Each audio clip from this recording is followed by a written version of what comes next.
행정안전부 장관에게 이따 내가 말씀드리겠지만은 이 규칙만 개정을 하면 된다는 것을 이미 행안부 장관에게 건의를 해놨습니다. 그래서 우리가 5년 동안 허공화되고 외친 것 같지만은 그래도 어느 정도 성과가 나오지 않았나 이런 생각을 해보면서 기자회견문을 적어 갖고 왔는데 읽어드리도록 하겠습니다. 안녕하십니까. 세종시 의정회 회장 황순덕입니다.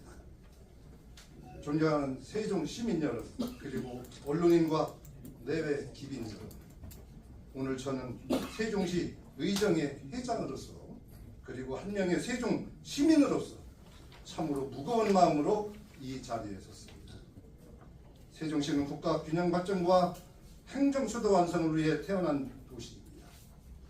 그러나 지금 우리는 불합리한 제도로 인해 심각한 재정적 차별을 받고 있습니다.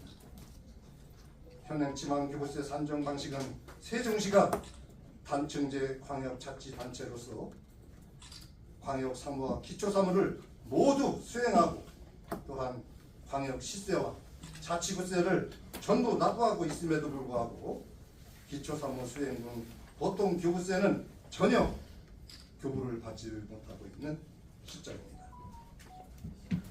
2025년도 우리나라 보통교부세 총 재원은 60조 3천억입니다. 인구 67만 명이고 우리와 같은 단층제 제주도는 기초사무 수행분 보통기부세를 1조 3천억 원을 받았는데 인구 39만 명의 우리 세종시는 겨우 300억 원을 받았고 인접한 인구 10만의 공주시는 4,040억 원의 보통기부세를 주고받았습니다. 그 결과 세종시는 매년 수천억 원의 재정 부족에 시달리고 있으며 누적 채무는 8천억 원에 달하고 있습니다. 존경하는 세종 시민 여러분 그리고 중앙정부 관계자 여러분, 이것은 단순히 숫자의 문제가 아닙니다. 재정 부족은 곧 시민의 삶의 질 저하로 이어지고 교육, 복지, 문화, 교통 등 모든 분야의 세종 시민이 누려야 할 헌법에서 규정한 기본권은 평등권과 행복 추구권이 침해받고 있는 것입니다. 행정수도의 의사에 걸맞는 정책을 추진해야 할 도시가 오히려 재정의 족쇄에 묶여 숨조차 쉬기 어려운 상황에 놓여 있는 것입니다. 법률사무소 약속과 함께 분석한 결과 세종시에 필요한 것은 법 자체의 개정이 아닙니다. 단지 세종시 특별법 8조에 따라 모든 법령 적용 시 규정을 위반한 지방교부세법 시행규칙의 특별자치시를 삭제토록 개정하고 대전시 등 타 광역시와 동일하게 자치구인 기초사무 수행분인 14개 측정 항목 전부를 세종시에게도 당연히 산정하도록 관철시키자는 것입니다. 지난 8월 말에 세종시 갑구 김종민 국회의원도 행정안전부 장관에게 세종시 특별법을 위반한 지방교부세법 시행규칙 개정을 요청한 바 있습니다. 이것은 특혜가 아닙니다. 공정한 기준에 따른 당연한 권리이며 헌법이 보장한 지방자치의 정신을 되살리는 일입니다. 보통교부세 산정의 기준이 되는 단의 비용에 있어서 세종시 아동들은 단의 비용이 73만 원인데 대전시나 광주시는 200만 원이나 되고 세종시 노인은 60만 원인데 비해 대전시나 광주시는 120만 원을 주는데 이게 말이나 됩니까? 정말 화가 머리끝까지 치밀어옵니다. 오늘 저는 세종시민을 대신해 정부와 국회에게 간곡히 호소를 드립니다. 세종시의 재정 차별을 이제는 제발 끝내주십시오. 세종 시민들의 눈물과 희생을 위해 싸운 이 도시가 더 이상 불공정의 상징이 아니라 대한민국 균형 발전의 희망으로 빛날 수 있도록 도와주십시오. 만약 이 문제가 해결되지 않을 경우 저는 행정수도 사업대처럼 투쟁에 앞장서 삭발과 단식도 불사하지 않을 것임을 분명히 밝힙니다. 사랑하는 세종시민, 우리의 힘은 모이면 커지고 우리의 외침은 모이면 반드시 울림이 됩니다. 세종시 의정회와 법률사무소 약속은 끝까지 여러분과 함께 할 것이며 합리적인 제도 개선이 이루어질 때까지 목소리를 멈추지 않을 것입니다. 더 자세한 내용은 우리 법률사무소 약속 조신영 대표 변호사님께서 설명을 해 주시겠습니다. 이제 세종시는 당당히 말하고 차별 없는 공정한 교부세 바로 잡아야 한다. 오늘 이 자리가 그 첫걸음이 되기를 간절히 바랍니다. 감사합니다. 질문은 이따 다 끝나고. 법률사무소 약속의 대표변호사 조신영 인사드립니다. 보통교부세 혹시 여기 계신 기자분들, 언론인분들, 관계자분들 아시는 분들도 있을 수 있겠지만 혹시라도 모르신 분들도 감안해가지고 오늘 좀 설명을 드려보도록 하겠습니다. 보통교부세 중앙 정부에서 세금을 거둔 부분 중에서 지방재정 확충을 위해, 그러니까 지방 재정이 부족한 지자체를 위해서 교부를 해주는 것입니다. 지방교부세법이 있습니다. 지방교부세법에 의해서 각 지자체별로 어떻게 배분해 줄 것인가를 계산하게 됩니다. 기본적으로는 재정 수입과 재정 수요를 판단하게 됩니다. 재정 수요가 있는데도 불구하고 재정 수입이 부족하면 재정 수요 공식이 있습니다. 보통교부세를 계산을 할 때 먼저 수요를 계산한 다음에 수요에서 그 지자체별로 수입하는 그 금액을 공제를 해서, 만약에 수요에 비해서 수입이 부족하다고 하면 그 비율을 가지고서, 부족한 비율을 가지고서 중앙정부가 지자체별로 보통교부세를 배분해 주는 것이 바로 지방교부세법에 따른 보통교부세입니다. 예를 들자면 재정 수입이 충분한 지자체 같은 경우에는 보통교부세가 배분이 되지 않는 것으로 알고 있습니다. 예를 들면 서울시, 서울특별시, 그 다음에 경기도 같은 경우에는 수입이 넉넉하기 때문에 보통교부세를 특별히 지급하지는 않는 것으로, 지급한다고 하더라도 미미한 금액으로 알고 있습니다. 하지만 지방자치단체, 지방정부라고 한번 해볼까요? 더 지방으로 내려올수록은 재정이 부족하기 때문에 보통교부세를 배분해주는 비율이 좀 늘어나는 걸로 알고 있습니다. 보통교부세 산정하는 방식은 뭐냐면 지방교부세법이란 법령에 의해서 계산을 하는 거고, 구체적으로는 지방교부세법 시행규칙에 따라서 계산을 하게 됩니다. 그 시행규칙에 따라서 계산을 한 수요에, 그러니까 만약에 지방재정이 부족한 금액을 산출하는 방식이 지방교부세법 시행규칙에 따라서 나와 있습니다.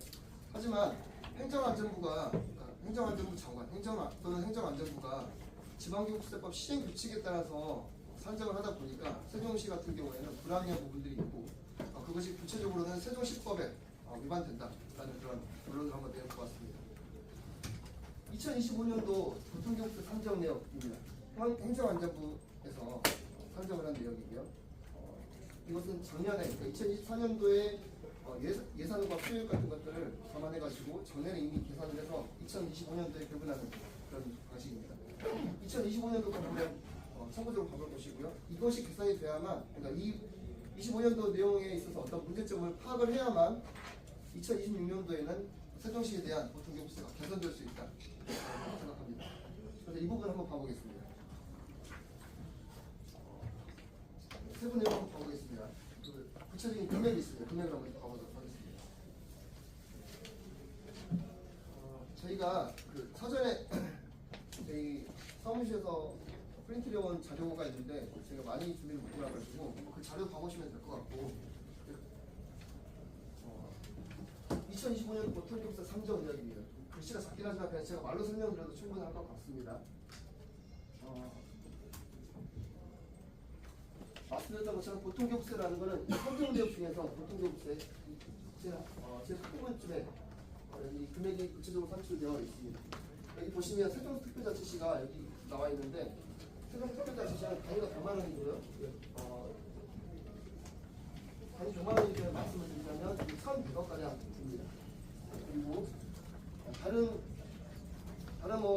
특별시, 광역시가 있긴 있지만 제주 특별자치시는 시랑 한번 비교를 해보겠습니다. 제주특별자치시 같은 경우에는 보통경세로 받아가는 금액이 1조 8천원입니다. 세종시가 1,100억 보통경세 받을 때 제주도 같은 경우는 1조 8천억을 받게 됩니다. 제주도 인구 몇 명인지 혹시 아시나요? 60만 가량으로 알고 있습니다. 세종시는 몇 명이죠? 40만 가량 됩니다. 인구수의 1.5배 가량 많은 제주도가 보통경세로는 1조 8천억이라는 상당히 많은 큰 차이가 나는 금액을 가져가고 있습니다. 물론 제주도 같은 경우는 좀 특수는 있습니다. 제주도는 2006년도에 제주시가 이제 특별자치도가 아니라 그 전에 이제 단층제, 지금은 단층제 구역이긴 하지만 그 전에는 시군구가 있는 구조였습니다. 그래서 그때 시군구가 있는 구조에서 단층제로 바꾸면서 당시에 2006년도 당시에 제주도 같은 경우에 받는 금액이 보통경세 배분 받는 금액이 약 3%였던 것으로 조사하고 있습니다. 그 3%였던 그 금액을 그 이후부터 쭉 그냥 제주특별자치도를 설립하면서 제주시법을 만들었고요. 제주시법에 따라서 이 보통경세를 3%로 그냥 정률적으로 지급하는 것으로 그때 당시 바꿨습니다. 만약에 세종시를 대비해보자면 세종시 같은 경우에도 만약에 시군구가 있다고 한다면 지금과 같은 구조를 갖지는 않을 것입니다. 당시에 2006년도 당시에 제주도 인구가 얼마나 정도 될지 모르겠지만 아마 지금보다 더 낮았을 것 같고요. 2006년도 당시에 제주시를 기준으로 봐보자면 지금 2025년도 기준으로 세종시에 대비해서 봤을 때 불합리한 부분이 상당하다는 것을 인식하실 수 있으실 겁니다. 네, PPT 한번 띄워주시기 바랍니다. 오늘 설명드릴 내용을 한번 가보겠습니다. 2페이지, 3페이지인데요. 자, 넘어가겠습니다. 지방교부세 중 보통교부세입니다.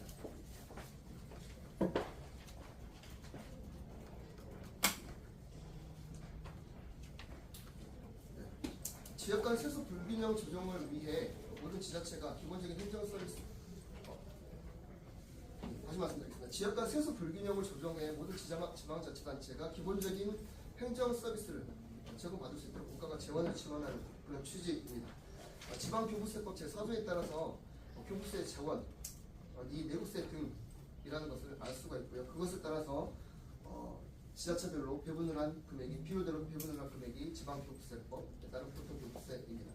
지방교부세법 6조 1항에 보통교부세 항목이 나와 있습니다. 결국은 법령을 제가 구체적으로 제시하지는 않겠지만 교부세 재원은 국가가 마련한 내국세라는 것이고 그 내국세를 지자체별로 국가가 지원해준다는 그런 차원인 것입니다. 그래서 이 금액 자체가 지방자치단체가 수입을 얻은 그런 세금 개념이 아니라 국가가 받은 세금을 지방자치단체에 배분해주는 그런 개념이라고 생각하시면 되겠습니다. 다음 페이지입니다. 지방교부세 중에 보통교부세 항목입니다. 특별시 광역시 항목이 있지만요. 이 중에서 세종시 부분 한번 봐보시면 될 것 같습니다. 세종시 같은 경우에는 여기 기준 재정 수요액 항목이 있습니다. 네. 기준 재정 수요액 항목이 있고요. 기준 재정 수입액 항목이 있습니다. 보통교부세를 산정을 할 때 기준 재정 수요액에서 기준 재정 수입액을 마이너스를 하게 됩니다. 그래서 재정 부족액을 산출을 하게 되고요. 이 재정 부족액을 바로 보통교부세로 지급하는 그런 구조가 아니라 재정 부족액이 나와 있으면 다른 지자체도 마찬가지로 재정 부족액이 이렇게 산출이 될 겁니다. 기준 재정 수액에서 기준 재정 수입액을 빼는 겁니다. 이 수입액은 아마도 지자체별로 보면 세금이 되겠죠. 예를 들면 지방세 같은 개념이 될 것 같습니다. 기준 재정 수액은 어떻게 산출을 하냐면 인구수도 산출하기도 하고요. 각 지자체별로 있는 행정 시설도 산출하기도 하고요. 그 여러 가지 항목들을 복합적으로 산출을 해서 총 16가지 항목이 있습니다. 그 16가지 항목을 계산하는 방식이 지방교부세법 시행규칙 별표 2에 나와 있습니다. 그 항목을 다 공식에 적용해서 산출하는 항목이 바로 이겁니다. 기준 재정 수요액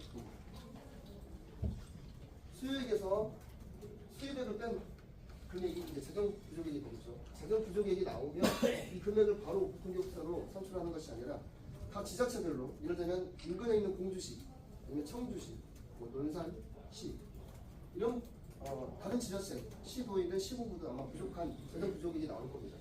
그 부족들을 다 따져보고서 토탈 거쳐 있는 내부세 중에 작년 같은 경우에 올해 배분될 경우는 아까 이제 사무실장님이 60조 말씀하셨는데 그 60조를 재정 부족의 비율을 다 나눠서 각 지자체별로 얼마만큼 배분해 줄지 결정하게 될 것입니다. 그래서 선출대금이 세종시 같은 경우에는 1,150억 가량이 되었습니다. 말씀드렸던 것처럼 다른 지자체, 예를 들면 인근, 제가 알기로는 공주시 같은 경우에는 인구가 10만인데도 불구하고 교통교부세를 4천억가량 수령하게 되는 것으로 알고 있습니다. 단순히 인구수로 비교할 수 있는 부분은 아니기는 합니다만 일반 시민들 입장에서 그리고 이 교부세를 다루지 않는 다른 분들 입장에서는 인구수를 대비하는 것이 가장 간편하고 좀 쉽게 이해할 수 있지 않나 생각하고 있기 때문에 인구수를 말씀드리는 것입니다.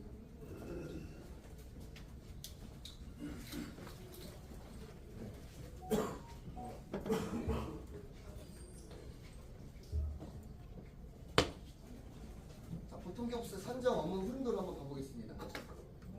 7페이지 한번 봐주시고요.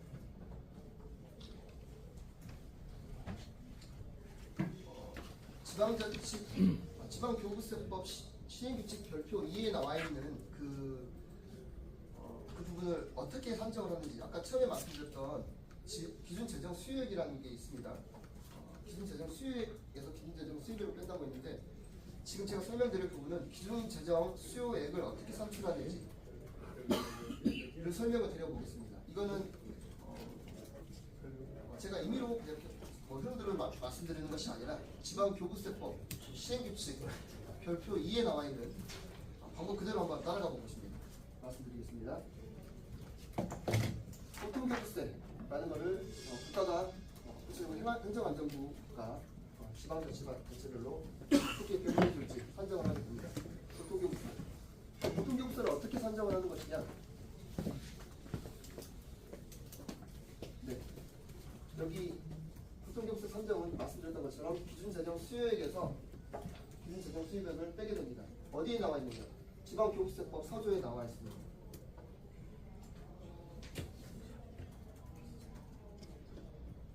그리고 보통교부세 산정하기 위해서 결국은 중요한 것이 기준재정 수입액이라는 걸 알 수가 있습니다. 왜 그러냐면 기준재정 수입액은 거의 물론 다른 지자체 같은 경우에는 매년 증가 변동할 수가 있습니다. 기준재정 수익도 증가 변동할 수가 있고요. 기준재정 수익액도 증가 변동할 수 있을 것입니다. 세종시 같은 경우에는 문제가 바로 여기에 있습니다. 기준재정 수익액에 있습니다. 기준재정 수익 같은 경우에 주요 항목이 보통 인구입니다. 그리고 구체적인 것보다는 어차피 지금 전체적으로 다 이해할 수가 없는데 약간 법적인 문제를 좀 말씀을 좀 해주시는 게 좀 좋을 것 같아요. 이거 시간이 계속 한도 끝도 없을 것 같거든요. 이 부분은 제가 설명을 하고 기준재정 수익을 산출을 할 때 이 개념을 이해를 하셔야 제가 말씀하셨을 때 기자분들께서 지방교부세법을 어떻게 바꿔야 되는지 어떻게 신규칙을 어떻게 개정해야 되는지 좀 이해를 하실 수 있을 겁니다. 그래서 제가 굳이 설명을 드리는 거고요. 세종시 같은 경우에는 기준재정 수익을 산출하는 것은